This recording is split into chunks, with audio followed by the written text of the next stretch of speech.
September 1944 was supposed to be the moment the Netherlands changed course.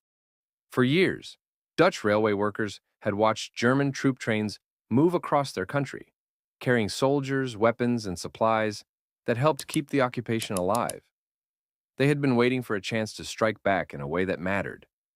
When the Dutch government in exile sent the order to stop the railways, it was not just a labor action. It was a gamble on the future of an entire country. The message came at the exact moment the Allies launched their bold push through the Netherlands, and for a brief moment, it looked like everything was moving in the same direction.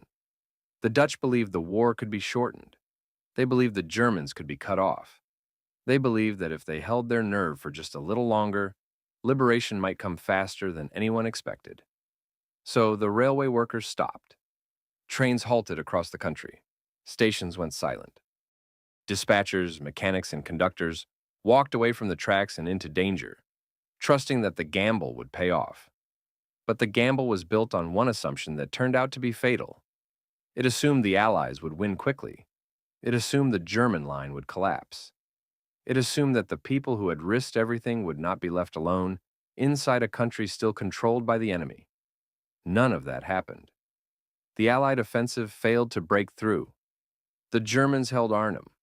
The bridge was lost. The operation collapsed. And suddenly the workers who had answered their government's call were no longer part of a liberation plan. They were a population trapped behind enemy lines, exposed to a German administration that had just been humiliated and was now looking for a way to punish everyone involved. That punishment came fast. The German command understood exactly where Dutch society was vulnerable. The Netherlands was not one unified food system. The West depended on the East. The cities depended on transport. The ports depended on distribution. If the Germans wanted to hurt the Dutch, they did not need to destroy every building. They only needed to cut the flow of food. So they did. The embargo on food transport was not some symbolic threat. It was a direct blow to the survival of millions of people. Grain stopped moving. Potatoes stopped moving. Milk stopped moving. Meat stopped moving. The west of the country, where Amsterdam, Rotterdam, The Hague, and Utrecht were packed with people, suddenly found itself cut off from the countryside that kept it alive. For the men who signed that order, it was a punishment. For the families who lived under it, it was the beginning of a slow death. At first, people tried to treat the crisis like a temporary shortage. They told themselves the strike would end, the roads would reopen, and normal life would return. But normal life was already gone. Every week made things worse. Food rationing tightened, fuel disappeared, heating became a luxury. In houses across the West, families began to break apart their own homes just to survive the cold. Floors became firewood, furniture disappeared into stoves. Walls were stripped because people were desperate enough to boil paste and wallpaper glue for anything that might become edible. The rules of ordinary life dissolved one by one. People who had never imagined stealing from a neighbor were suddenly trading family heirlooms for a sack of potatoes. A spoon, a watch, a ring, anything with value became a bridge to one more meal. Then winter arrived, and winter turned the crisis into something much worse. The canals froze, the roads became unreliable. The system that might have moved food by water or wagon simply stopped working at the moment it was needed most. The Western Netherlands became a trap. There were still millions of people inside it, but the means of feeding them had broken down. For the civilians living there, every day became a test of endurance. Mothers watched their children grow weaker. Fathers watched their own strength disappear. Old people, the sick, and the very young were the first to collapse. Hunger was no longer a warning. It had become the rhythm of daily life. The worst part was that the country did not starve all at once. It starved in layers. First came the smaller portions. Then came the substitutions. Then came the desperate experiments. People ate what they normally would never touch. Tulip bulbs, sugar beet pulp, bread made from whatever could be found, soup stretched so thin it barely counted as food. Every meal was an admission that the situation was no longer temporary. Every empty stomach said the same thing. This was not going to fix itself. And all the while, the German occupation authorities remained in control, deciding what moved and what did not, deciding who got enough to live and who got left behind. By the time the hunger winter fully set in, the crisis was no longer hidden. It was visible in the faces of the population. Children were too thin. Adults looked older than they were. People stopped walking with energy and started moving like they were conserving the last of their strength. The streets still existed, but the life inside them was fading. This was the reality the Allies were advancing toward in the final phase of the war, and it was not something they could ignore forever. The question was not whether the Netherlands needed help. The question was whether anyone could reach it in time, and whether the people in charge were willing to do what the military situation had made almost impossible. By November, the hunger in the Western Netherlands was no longer something people feared might happen. It was already happening, every hour, in every district, in every apartment block and row house, where families were trying to act normal, while their cupboards went emptier and their bodies grew weaker. At first, people told themselves they could manage it. They had managed everything else the war had thrown at them. They had lived through occupation, censorship, fear, confiscations, curfews, raids, and the constant pressure of German control. They had survived by adjusting, by sacrificing, by convincing themselves that the next week would be better. But now the system that kept daily life moving was collapsing in front of them, and there was no more room for optimism. Food was not just short, it was disappearing into a void. In Amsterdam, Rotterdam, The Hague, and Utrecht, the change came in stages so cruel that many people did not recognize the full danger until it was already too late. The first sign was that rationing started to feel unreasonable. Then it became insulting. Then it became impossible. Bread that had once been ordinary became a luxury. Potatoes turned into something to chase, bargain for, or wait in line to receive. Milk vanished. Meat vanished. Fat disappeared. Sugar became rare enough to matter as a memory. A family could still have a table, still have plates, still have a kettle on the stove, and yet the whole scene would feel like a lie because there was simply nothing to put on it. People sat down to meals that looked like meals and were not meals at all. They were strategies. They were calculations. They were a way of pretending the next day might still be under control. And when hunger lasts long enough, it changes not only the body, but the mind. People do not become dramatic. They become practical in ways that would have seemed unthinkable a year earlier. They stop asking what is proper and start asking what is possible. Furniture is chopped up and burned because heat matters more than appearances. Floorboards are pulled loose because a house can survive a little damage better than a body can survive the cold. Wallpaper is stripped from walls and boiled because people are desperate enough to try anything that might contain a few calories. Families argue over crumbs, not because they have become cruel, but because hunger has narrowed the world down to survival and shame. A parent gives the largest portion to a child and says they are not hungry, then spends the night unable to sleep because they know the lie was transparent. The most devastating part is that the hunger winter did not arrive as one clean catastrophe. It arrived as a slow narrowing. At first, there were still some routes into the countryside. People sent family members east to trade what little they had left for food. They carried wedding rings, watches, silver spoons, coats, anything that still had value outside a starving city. These were not thieves and smugglers in the romantic sense. These were mothers, daughters, old men, and teenagers walking for hours in freezing weather with the weight of their household history in their pockets, hoping that a sack of potatoes or a little flour could buy them another week. They came to be known as hunger treks, and the name is too neat for what they actually were. These were journeys made by exhausted people whose only real destination was not to die before they reached home. Some came back with food. Many came back with less than they needed. Some never came back at all. They froze on roads, collapsed in ditches, or simply ran out of strength while still miles from the nearest place that might help them. Others returned empty-handed because the countryside could not absorb so much need. Farmers had food, but they were under pressure too. There were limits to what they could give, and the Germans were still confiscating what they could find. Even where food existed, the machinery needed to move it into the cities had been broken by the occupation and the war. In one part of the country, food was there. In another, it was gone. The distance between those two realities was not measured in kilometers. It was measured in appetite, and the appetite was winning. Then, winter deepened, and the last weak connections between city and countryside began to fail.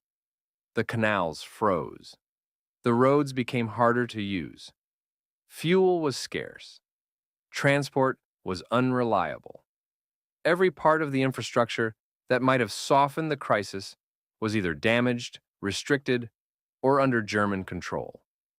That is what made the hunger winter so terrifying. It was not just a shortage, it was a locked room. Millions of people were trapped inside a geography that looked ordinary from the outside, but had become almost impossible to navigate from the inside. The population still lived in the same cities, walked the same streets, and opened the same doors. But underneath that surface, the country had split in two. One side still had food, the other side had memory. By December and January, people began to speak differently. The language of ordinary complaint disappeared. Nobody was worried about dinner in the normal sense. They were worried about whether a child had enough strength to keep walking, whether an old woman could stay warm through the night, whether a family could hold together long enough to make it to spring. The body changes slowly under starvation, and those changes are visible to everyone. Faces become hollow, cheeks sink, eyes look too large, legs weaken. Adults begin to move with caution because every step costs too much energy. Children stop behaving like children because they are too tired to be careless. People no longer look sick in the way we usually imagine sickness. They look diminished, as if the war has taken a quiet bite out of them. That made the whole country feel haunted. Streets were still there, shops still stood, and official life still continued in whatever reduced form was left. But the people inside that system were becoming shadows of themselves. It was possible to walk through a city full of buildings and feel as if you were inside a place that had already outlived its own civilization. The shock was not only physical, it was moral, because everyone understood at some level that this was not simply the result of bad weather or natural disaster. It was the outcome of a decision, and then another decision, and then another. The railway strike had been a patriotic act. The German embargo had been a punishment.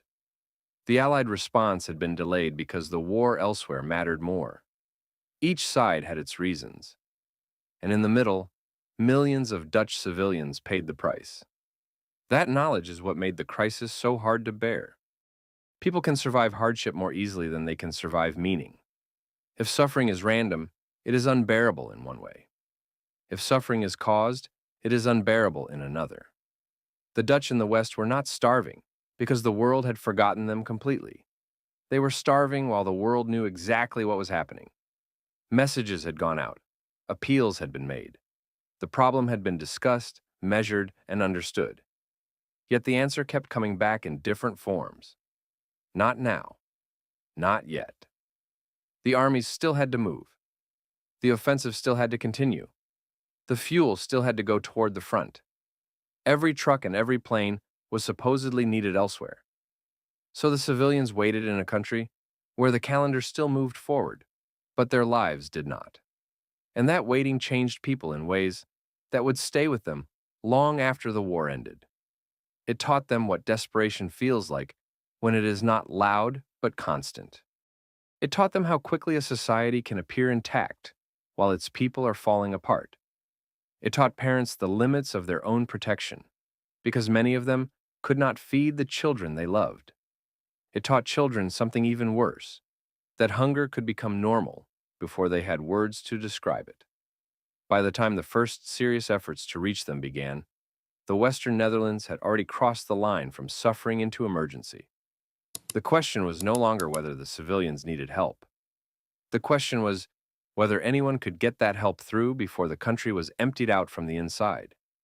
By the time winter reached its worst, the starvation in the Western Netherlands had become more than a tragedy. It had become a test of whether a modern army could still behave like a human institution when a civilian population was dying behind enemy lines. The military situation was still active. The Allies were still pushing toward Germany. German troops were still armed, still present, still controlling key roads and crossings.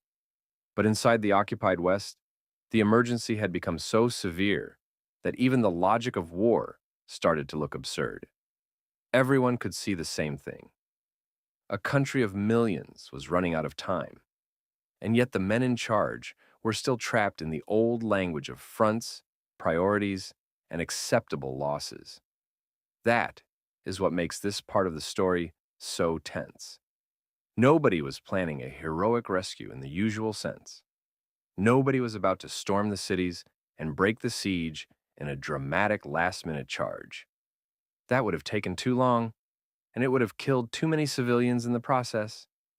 The Netherlands was flat, flooded, crowded, and wired with German defenses.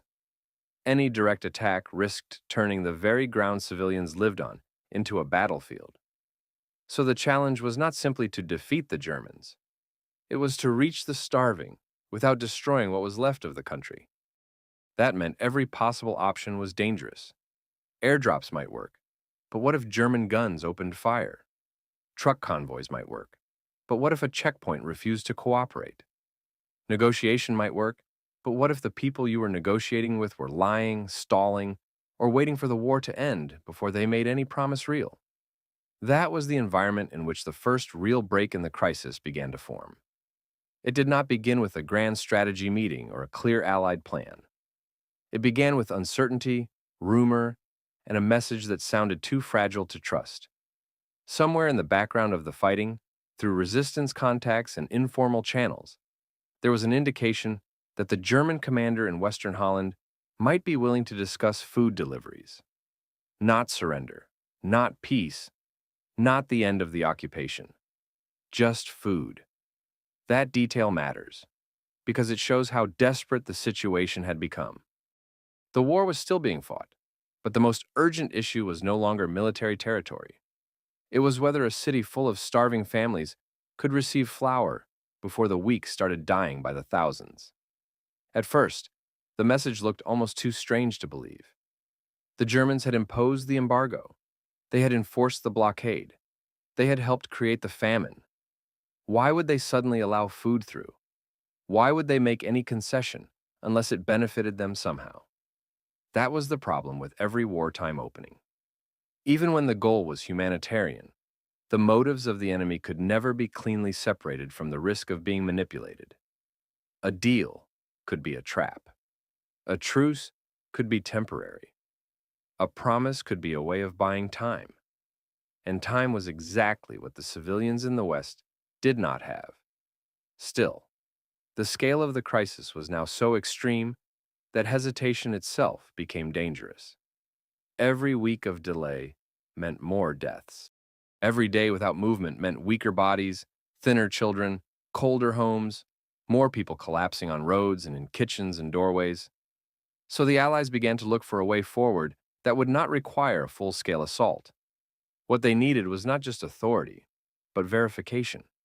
They needed to know whether the German side was serious enough to let food in, and whether anyone on the ground would actually obey. It was one thing to talk across lines on paper. It was another thing entirely to drive into enemy territory while the war was still active and see if the men with guns would let you pass. That is where the story shifts from suffering to nerve, because the first attempts to test the Germans were not made by political leaders or famous generals. They were made by a handful of men who understood that in a situation this dangerous, hesitation could cost thousands of lives. They were not there to create a legend. They were there to see whether the legend could be avoided by doing something practical. The logic was almost insulting in its simplicity. If the Germans would not let food through, people would keep starving. If they would let it through, there was a chance to save what remained of the West before liberation arrived too late to matter. But even that idea came with a problem. The civilians were not starving in an open area. They were trapped behind a complex military line, defended by people who still had the power to say no. A single local commander could wreck the whole effort. A nervous soldier at a checkpoint could shut it down. A misunderstanding could turn a humanitarian operation into a firefight. So before anyone could deliver food, the Allied side had to learn whether the enemy could be trusted enough to become a temporary partner in rescue. That is what makes the next step so unnerving. It was not a battle. It was not a raid. It was a test of whether the machinery of war could be bent, however briefly, towards survival instead of destruction. The men who moved first had no certainty that they would return. They were going into a zone where the normal rules of loyalty and safety no longer applied. Every mile forward was a question. Would the Germans laugh them off? Would they be detained? Would someone decide this was a trick and open fire? Would any of the promises made on the highest level survive contact with the men actually standing on the road? Meanwhile, inside the starving cities, people still had no idea whether help would come in time. They only knew that winter was not easing and bodies were getting weaker. Some families had already stopped thinking in terms of hope. They were thinking in terms of sequence. First today, then tonight, then maybe tomorrow. That is how starvation changes the mind. It destroys the future. It forces people into a sequence so narrow that anything beyond the next meal feels unreal. So when the first signs of possible relief began to emerge, nobody could fully trust them. The West had already been disappointed too many times. And yet this was the moment where the story stopped being only about what had been done to the Dutch and started becoming about what could still be done for them. That is why this middle part matters so much. It is the hinge of the whole narrative. Before it, the country is being crushed. After it, relief begins to enter the picture. But in between is the most fragile and dangerous question of all. Can a war still raging create enough room for mercy to happen before the people inside the trap disappear? By the spring of 1945, the situation in the Western Netherlands had reached the point where every day of delay felt like a sentence. People were weak, desperate, and waiting for something that might not come. That was the reality the Allied command had to face when the first serious talks finally began to move from rumor into action. The idea was simple enough to describe and terrifyingly difficult to execute. If the Germans would allow it, food could be dropped into the occupied West from the air. If that failed, food convoys might eventually be sent by road. Either way, the only goal that mattered now was to get calories into starving bodies before the war ended on paper. But the people inside the country were already too far gone to benefit from victory. The first breakthrough did not look like a breakthrough. It looked like a risk. It looked like something halfway between a bluff and a suicide mission. A few Allied officers and intermediaries had to find out whether the German side would actually honor a temporary food arrangement long enough to make it useful. That meant contacting men who had spent years enforcing the occupation, men who had signed off on the embargo, men who were fully capable of using the promise of help as a way to buy time or cover their own position. The Canadians and British who moved first understood something very important. In a crisis like this, the enemy did not need to be honorable to be useful. He only needed to be predictable long enough for food to get through. That is why the next move was so bold. Instead of waiting for perfect conditions, a small group of men drove toward the German lines with almost nothing to protect them except nerve and a white flag. They were not carrying the confidence of an army. They were carrying the pressure of millions of hungry civilians who could not survive another long delay. It was a strange kind of mission, because it asked soldiers to do the one thing war trains them not to do. It asked them to trust the enemy just enough to risk being wrong. And if they were wrong, the price would not be personal embarrassment. The price would be more deaths in the West. What happened next became one of the most unusual episodes of the entire war. The men crossed checkpoints, faced armed Germans, and kept going deeper into occupied territory while the war was still very much alive around them. No one knew if this was a trap, a delay tactic, or the beginning of a genuine humanitarian corridor. But that uncertainty is exactly what gave the moment its power. This was not a clean military victory. It was not a dramatic breakthrough after a battle. It was a contact point between starvation and strategy, where one side needed to save lives and the other side needed to decide whether letting that happen would help or hurt them. At the same time, the food drops themselves had to be made real. Paper agreements were useless if the aircraft were shot down or the guns on the ground opened fire. So the first planes went in low and tense, carrying food instead of bombs. They came across the Dutch landscape like a test of whether the war had any remaining room for decency. The crews knew what they were doing was unprecedented. These were the same kinds of bombers that had spent years striking enemy targets. But now, they were descending over the Netherlands, loaded with flour, chocolate, canned meat, and supplies meant to keep civilians alive. That reversal alone would have been dramatic enough. But the real tension was below them. Every drop zone carried the same question. Would the Germans hold fire?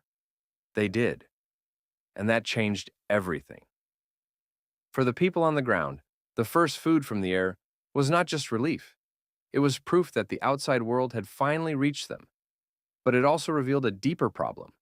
Airdrops could save lives, but they could not solve the whole crisis fast enough. People were still too weak to travel. Distribution was still broken. The supplies had to be moved, sorted, and brought into neighborhoods where the oldest, sickest, and most isolated civilians were trapped. Food falling from the sky was a miracle. It was also not enough. The West needed roads, trucks, coordination, and something even more fragile than that. It needed the Germans to keep standing down long enough for a larger operation to move in. So the convoys came next. Truck after truck rolled toward the occupied cities, carrying supplies directly through a zone that had spent years defined by fear and control. This was the moment where the whole story became almost hard to believe. Canadian drivers, many of them young men who had already seen combat, now found themselves moving food through enemy territory to feed people who could barely stand. They were not firing rifles. They were not taking ground. They were delivering life. The streets they entered were silent in a way that said more than words could. The people waiting for them had already been stripped down by hunger. Some could barely walk. Some could not stand at all. Many had stopped expecting anything good, because expectation itself had become too painful. And then the trucks arrived. That arrival mattered not just because of what was on the trucks, but because of what it meant. It meant the starvation was finally being interrupted. It meant the outside world had not abandoned the West after all. It meant the war had not fully consumed every form of mercy. When the first crates were unloaded, the reaction on the ground was not celebration in the normal sense. It was shock. It was disbelief. It was the kind of relief that comes when a person has already learned to prepare for the worst and suddenly realizes the worst has been delayed. For children, it was the first real sweetness they had known in months. For adults, it was the first sign that the world might still recognize them as human beings. But the convoys did more than feed people. They exposed the full scale of what had been done to the country. Once the roads opened, the depth of the damage became impossible to hide. The cities were not just hungry. They were physically and emotionally exhausted. People had been living inside a reduced version of life for so long that the return of food felt almost unreal. And that is what made this chapter so powerful. The rescue did not erase the famine. It arrived in time to interrupt it, to pull millions back from the edge, but not before the country had been permanently marked by what it had endured. The food was a beginning, not a clean ending. The final surrender in the Netherlands did not erase what came before it. It simply confirmed that the worst of the crisis had been fought back by a combination of nerve, negotiation, and impossible timing. In the years after the war, the Dutch remembered the Canadians, not because they had won a battle, but because they had arrived when victory alone was not enough. They brought food into a starving land, and they did it while the enemy still held the ground. That is why this story still hits so hard. It is not only about liberation, it is about the exact moment when a country on the edge of collapse was pulled back by people who understood that ending the war and saving lives were not always the same thing.